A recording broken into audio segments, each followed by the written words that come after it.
an off season for the league to catch up to it. Baltimore is so unique offensively, it may take an off season. I am 100% in agreement with you. It's going to take the off season, but they will start to figure out. You know what this is like? This is like, let's call it an SEC team, right? It's like an SEC team where all of a sudden you play one of the academies. Tennessee played Air Force years ago. Couldn't figure it out. Well, this year, wasn't it Oklahoma? Played Army. Or played Army, and it was like 21-21. Yeah.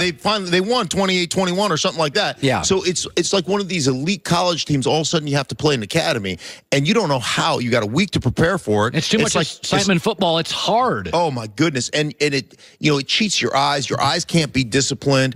There's guys. I'm telling you what, it is unique, and you couple that with the fact that the Baltimore Ravens are one of the most complex defenses that they are so good at all three levels, and they are the best. Most of the time you're watching tape and you're like, well, that's where disguise gets you burnt. Yeah. You're like, you disguise on defense, and the next thing you know, you're out of position. Yeah. They are the most tied together. They'll disguise, but they'll get into, get into what they're getting into late. They do a phenomenal job. They're a really good football team. Happy New Year. We're going to have our 7 Sports New Year's resolutions. Do you do resolutions every year? Yeah, I'm going to be meaner than I was last year. It's always the same resolution.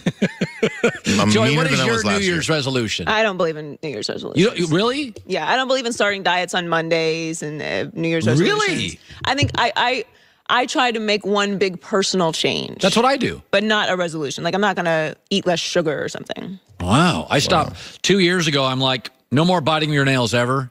Ugh. Well, I would just nibble sometimes, anxiety. I stopped doing that. You did? Did you have to put like hot sauce on them? No, I just found myself not really chewing, but picking them, and I said, enough, Thank grow God up. you stopped doing that. Now my wife complains that my nails are too long. She's like, cut those things. They have nail cutters. Yeah, have you seen them? Fingernail clippers. You can get them at the grocery store. So anyway, crazy. So I have a new one this year, and I can tell you guys, I can't tell you on the air, but off the air. You can really? Yeah, it's one of those. But I'm making a personal change. I'm going to try not to be so fat. That's going to take discipline. All right, Mark Schlereth, good seeing you. All right. Joey Taylor with the news. No. Turn on the news. This is the Herd Line News. I'm trying to compose myself from that. I can't do fingernails. I picked them. I didn't chew them as much as I would do this all day. I just kind of like pick them and rip them up. Well, just go get a manicure. Come on. Do I look like a manicure guy? It's all alpha right here. It's all, gun show right here. Don't take Not it the wrong exactly way, a but petty Manny guy. Yes, you do. I don't do pedicure manicures. You know what I do? I go home and lift weights. Why? You should. I go lift weights. All right. Clean the garage. Got a man right here. Right. We talked a lot about Antonio Brown this morning, and he was reportedly involved in an altercation with Big Ben last week, skipped practices and meetings leading up to the game. Adam Schefter reported that Antonio ignored messages from many of his teammates, staffers, and even the owner, Art Rooney II, after the incident, but still showed up expecting to play on Sunday. He watched the first half in street clothes and then left the stadium at halftime. So, former Steelers safety Ryan Clark told ESPN last night that while Brown might be one of the best players in the NFL, the team can't afford to keep him on the roster because of chemistry issues. Wow. Quick story. Antonio's going into his 3rd year. You hear that Mike Wallace has turned down his deal. And I knew already that they were going to offer Antonio. And he's walking past, and I turned to the strength coach, and I say, when you give him money, you're going to create a monster. That day in practice, Antonio and I almost get into a fight because he's saying things to Coach LeBeau. He's screaming at Coach LeBeau, screaming at us defensively, don't touch me, I'm the franchise, this and that, because he already had that mindset. And now with success, with money, these things come. But when it comes to just being a good teammate, when it comes to just being supportive, to understanding that you're trying to achieve one goal, that doesn't matter to him. Yeah, that video right there is brutal. That is brutal. Well, when matched with this story, sure. In the moment. And Ryan would know. You could argue that, he's just fiery and just cares about winning. But yes, Ryan, I'm not doubting the validity of Ryan's story at all. I mean, it matches everything else that's happening with Antonio Brown right now. What I'll say about the Steelers is this. This season was colossally disappointing. The window is closing, if not is already closed, because they don't have Le'Veon Bell anymore. They may not have Antonio Brown anymore. Ben Roethlisberger is aging. They've had several back-to-back disappointing seasons, at least the way that they ended. This one being the most since they've missed the playoffs. The thing with Antonio Brown is everybody isn't motivated by the same things. He's and it might be motivated by money and me. It might be disappointing. It might destroy your franchise, but you can't change what people are motivated by. Yeah. Some people just care about different things. It may sound crazy because you play a game wanting to win, but for certain people, winning isn't necessarily the team. Winning isn't necessarily getting the W. Winning, it may be your own personal statistics. That's what motivates you. Yeah. You can't rewire somebody. No, I agree. You can't. People, it's like Tom Brady's DNA since he was in high school, very coachable. Big Ben's DNA since he was in high school, going to kind of do it his own way. And that's who they are. And so listen, it's like in certain situations, that is the best kind of way to be. If you are running your life and you're supporting yourself, and in certain businesses, the absolute best way to be. In a team sport like football,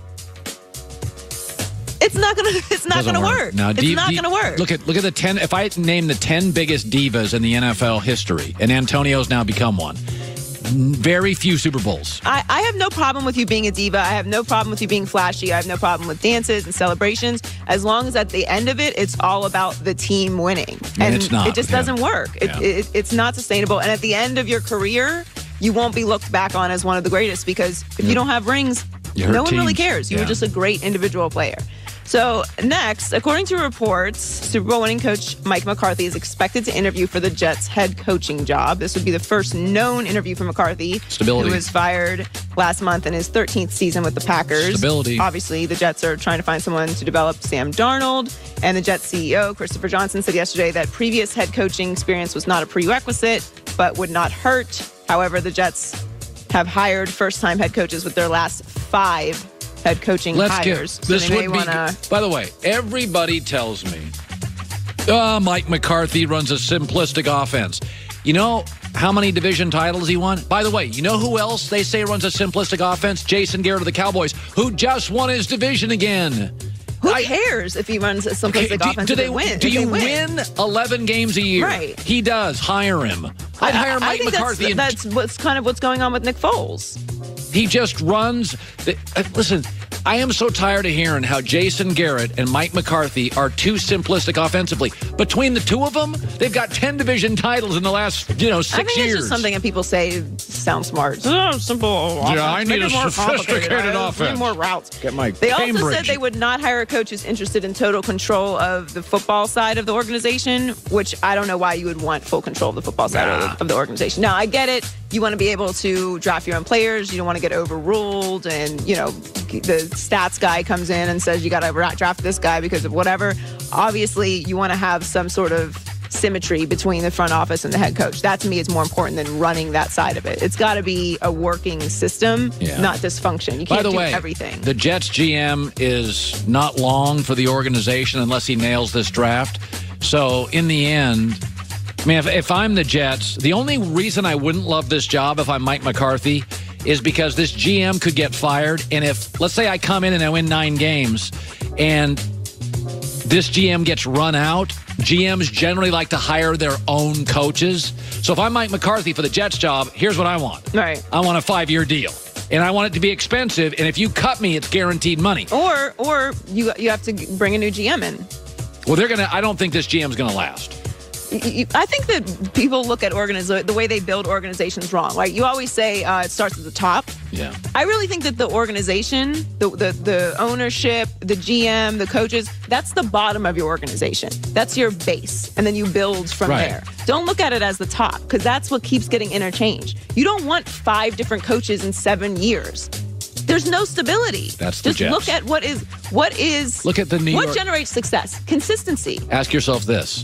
The New York Giants and the New York Jets, now think about this, Joy, have had a coaching change. One or both of them have had a coaching change, I believe, in 4 of the last 5 years. Like, New York football is a mess. And it's not always the coaches. It's not. Hire McCarthy, 5-year deal, and just go. And also, you need some talent. They can't get out on the field. Finally, James Harden. Chris Paul's injured, and he's putting up some crazy numbers, including last night. He posted 43, 10, and 13. Last night's win over the Grizzlies. His 4th straight game with 40-plus points. Boy, is he good in December. All wins, by the way. Yeah. They've won 10 of their last 11. 5 straight. Yeah. You think he's back in the MVP conversation? I hope so. To just motivate LeBron. God, if I have to hear... I actually think that LeBron will win the MVP this year. Should. I know everyone is talking about Giannis. They have the best record in the league. No, if Giannis wins it, I'd be okay. He's a good kid. I'd be okay with Giannis winning it as well. That'd be cool. I just think that it's time for LeBron. And by the way, to isn't win an MVP Milwaukee? again. I could be wrong here. I haven't checked the standings this morning. Isn't Milwaukee in first place in the East? In the league, okay. Yeah. They're the best record. If Giannis wins the MVP, I'm totally okay with that. That's a pretty good choice. I watched the Celtics last night. They looked like doo-doo. They looked terrible last night. I watched the Celtics for an hour. I can't get an hour of my life back. They were terrible. The only thing working against Giannis is that he plays for the Bucks. There's nothing wrong with Milwaukee. Nothing wrong with Milwaukee. Nice It's just summers. not flashy. And when you're talking about the MVP conversation towards the end of the year, that's how it goes. It's a little bit political. Joy Taylor with the news. Good stuff. Well, that's the news. And thanks for stopping.